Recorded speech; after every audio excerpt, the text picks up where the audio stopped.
Nah, sekarang gue mau merangkum semua yang tadi kita udah bahas menjadi sebuah peta konsep ya.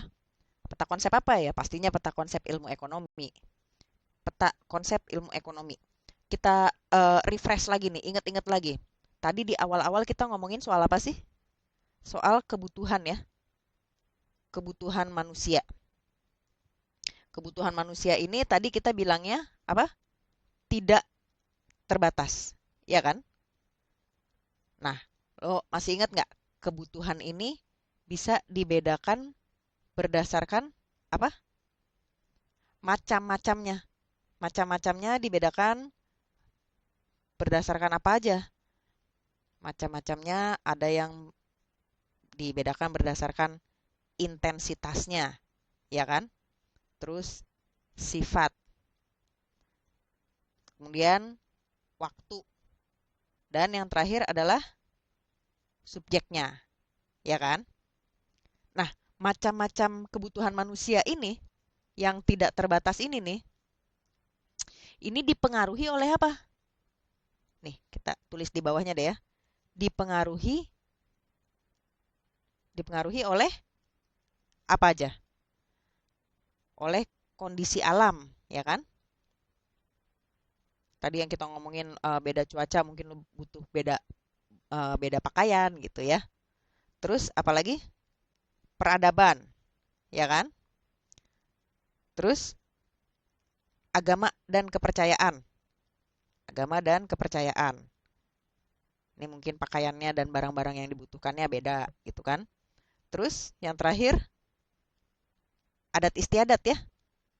Adat istiadat dan budaya gitu kan. Nah, abis kita ngomongin kebutuhan manusia, tadi kita ngomonginnya apa lagi? Si sumber-sumber daya itu, ya kan?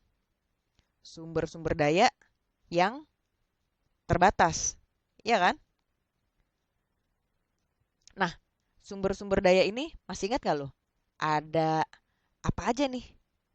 Terbagi atas sumber daya alam, ya kan?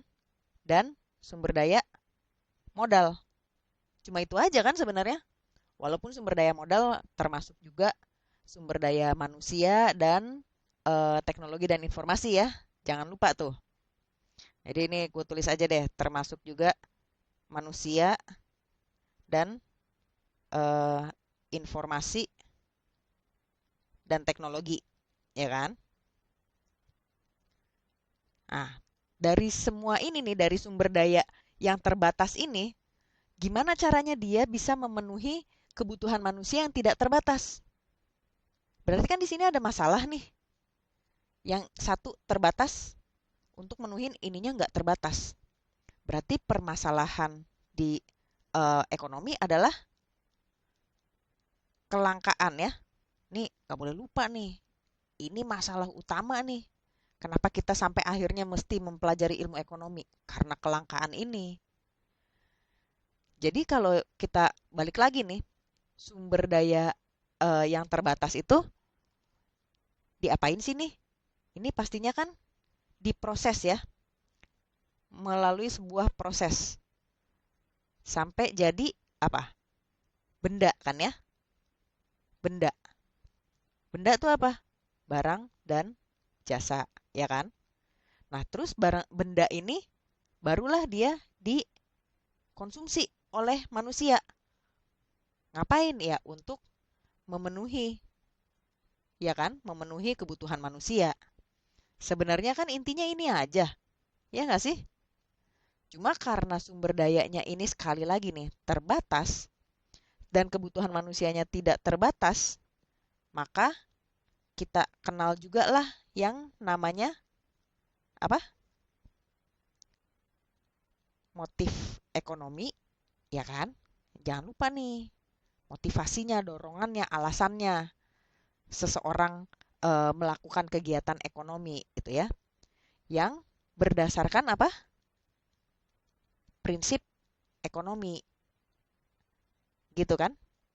Jadi inilah peta konsep ilmu ekonomi. Cukup jelas ya?